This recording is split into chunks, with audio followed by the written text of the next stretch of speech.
AI has been taking over everything, from creating stories to producing images and now even videos. So can AI now play video games as well? I decided to embark on this journey with ChatGPT to answer the question if AI can play Pokemon Ruby.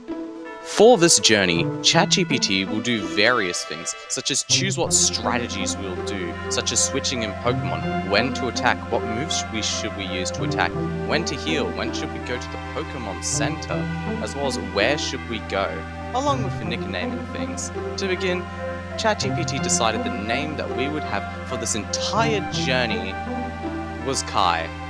I'm not sure why they chose Kai. Now it is time to choose our starter. Choosing a strong starter would be an obvious choice. This Pokemon will be with us for the majority of the game, so a starter like Mudkip would be the obvious choice. So anyway, ChatGPT decided to choose Trico because it was cool. Once we get Trico, ChatGPT decides to call it Blade after the move Leaf Blade. Very creative. Before we can fight May, when encountering wild Pokemon, ChatGPT suggests we pound away. ChatGPT, using terabytes of memory to formulate the ultimate strategy against May, decided to use Absorb on a fire type when it's on full HP.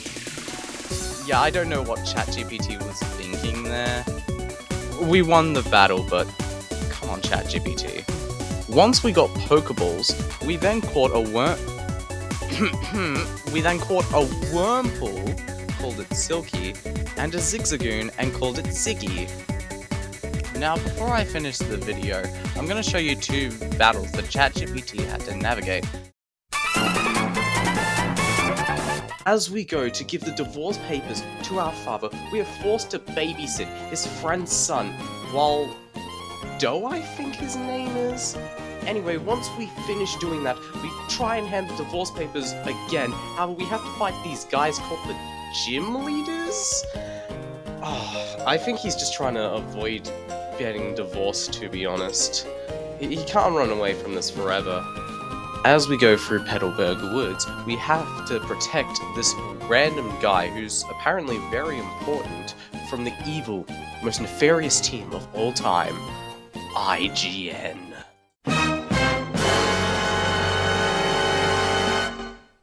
We easily defeated the IGN employee, and if you've been paying attention to the video, you may have noticed that we actually caught a few Pokemon. We caught a Poochyena in Route 103 and nicknamed it Shadow. We caught a Shroomish in Petalburg Woods and nicknamed it Spore. We then caught a Taylor. Miss! We then caught a Taylor. Miss! We then caught a Taylor in Route 104 and nicknamed it Swift.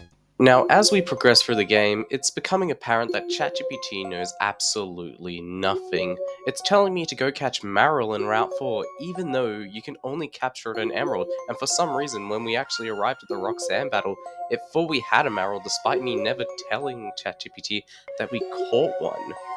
As well as that, ChatGPT is just telling me to fight trainers that don't exist, as well as getting existing trainers' Pokemon incorrect. I decided that if it tells me to fight a trainer that doesn't exist, I'm just going to fight a random trainer that is there. If you don't think I should do that, please comment below, and while you're there, why don't you like and subscribe. Once we heal up at the Pokemon Center, ChatGPT suggests we go straight to the Pokemon Gym, using Trico as grass types beat rock types, as well as Marill, which we do not have, as that's only in Emerald, as water beats rock. And finally, use Taylor as, and I quote, Taylor can help with Peck since rock types are weak to flying. What? This fight was our toughest yet. We are extremely underleveled. The only Pokemon we have above level 10 is our Trico. Not only that, we missed the TM for Bullet Seed, which would have made this fight much easier. We were dangerously close to losing our Trico, and if we lost our Trico, it was basically a whiteout. Luckily for us though, Absorb managed to heal enough HP that we were barely able to survive the fight, scrape through and get our first gym badge.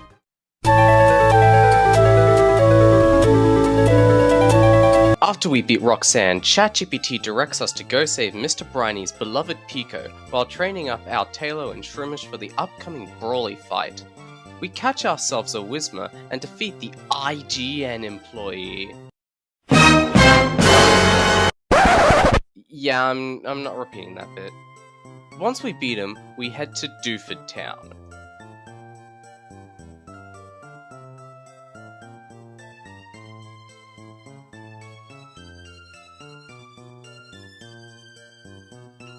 Once we arrive, we grind a bit more and catch ourselves a Makahita, which, fun fact, is taller than Iron Treads, Lorantis, and Excadrill. Wait, Excadrill is as tall as Metapod? And nearly twice as short as Ghastly? What the f? As I was saying, we go to the fighting gym. Extremely underleveled, but you know, that doesn't matter because the Chad, Swift the Talo, absolutely wipes the floor with all these gym junkies with the power to bear wings. This evisceration marks our second badge that me and ChatGPT have earned on our journey as Kai. You know, despite ChatGPT's idiocy at times, and us being underlevels, it feels like we're getting through this game rather swiftly. Moving to Granite Cave, ChatGPT instructs us to teach the HM Flash to Zigzagoon, which it can't learn? You know Flash is useless if the HM Slave Pokemon can't learn it. Regardless, with the power of searching the map on Google, we get through the cave seamlessly. After all, we have a fighting type, so surely the Steel-type Pokemon will be as easy as cake. What do you mean our Makahita is too underleveled to know a fighting move?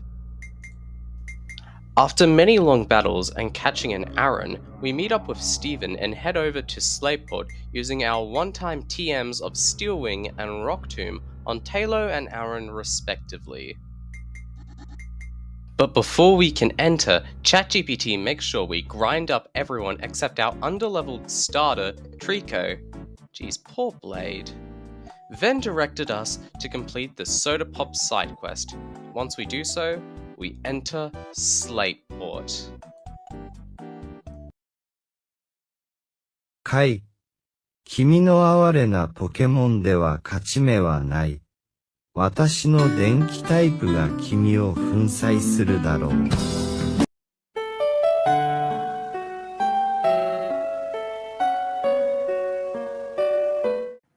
Once we are in Slayport, we go find Mr. Briny, only for us to discover that IGN is reviewing the museum, as well as a cameo from their CEO, Piers Schneider. Luckily, we delivered the parts we got from Rustboro, allowing us to head towards Moorville. However, I made a mistake. I accidentally picked up the TM for frustration, despite ChatGPT telling me not to do so.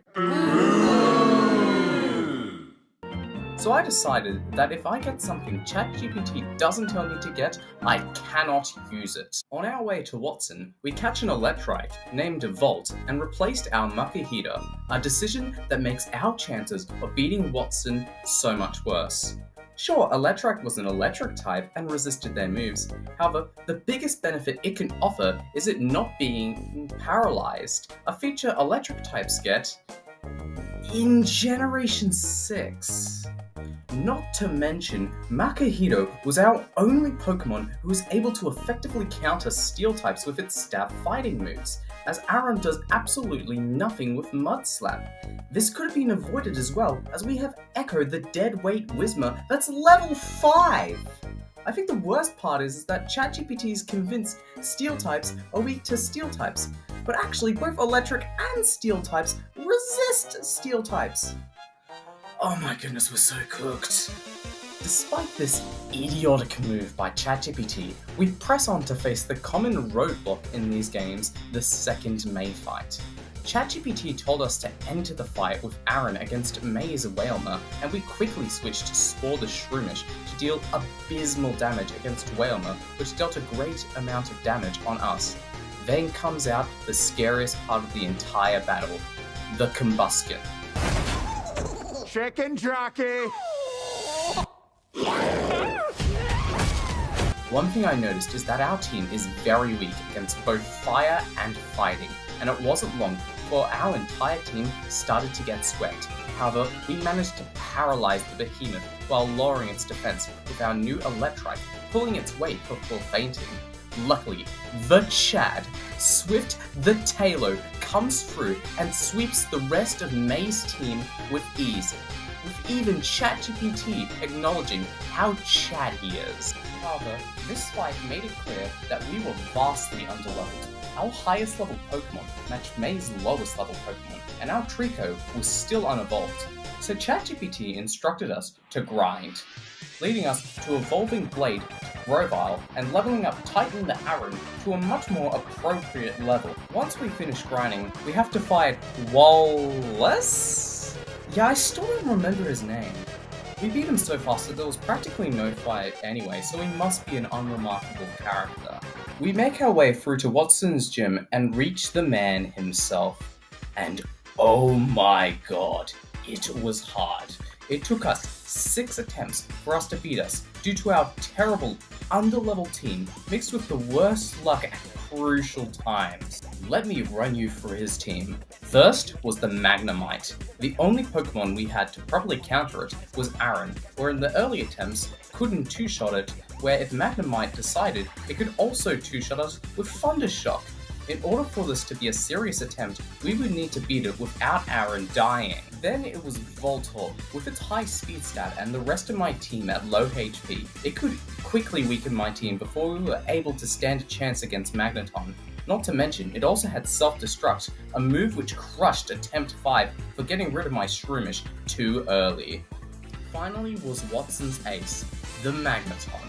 Due to Watson having 2 super potions and its bulk, if we even wanted to stand a chance at whittling it down, we needed to use Leech Seed on it with Shroomish. However, due to Shockwave never missing, we couldn't just do Sand Attack or Double Team to stall it out, and since Shockwave would practically one-shot anything that wasn't a grass type, stalling it was pretty difficult.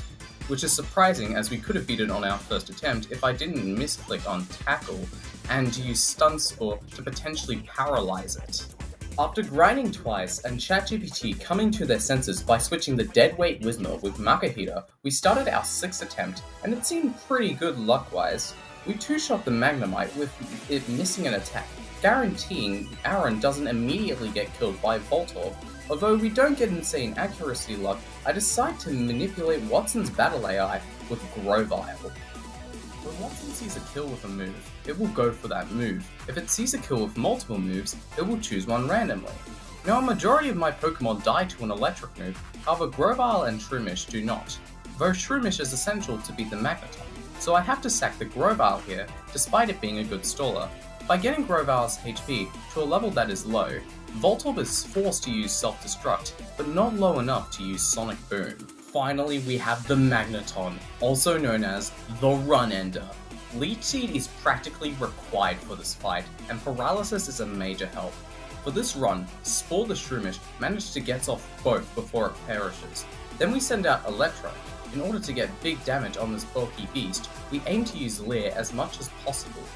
We get off one, but with my horrid luck, we get paralyzed 3 times! Luckily, we get into the right damage range for Makahita to get a kill with Vital Throw thanks to Leer. However, we get paralyzed. 再び私のマグネトンに倒れるだろう。 No, I've had enough of losing this fight due to being unlucky at the very end. It's time to end this!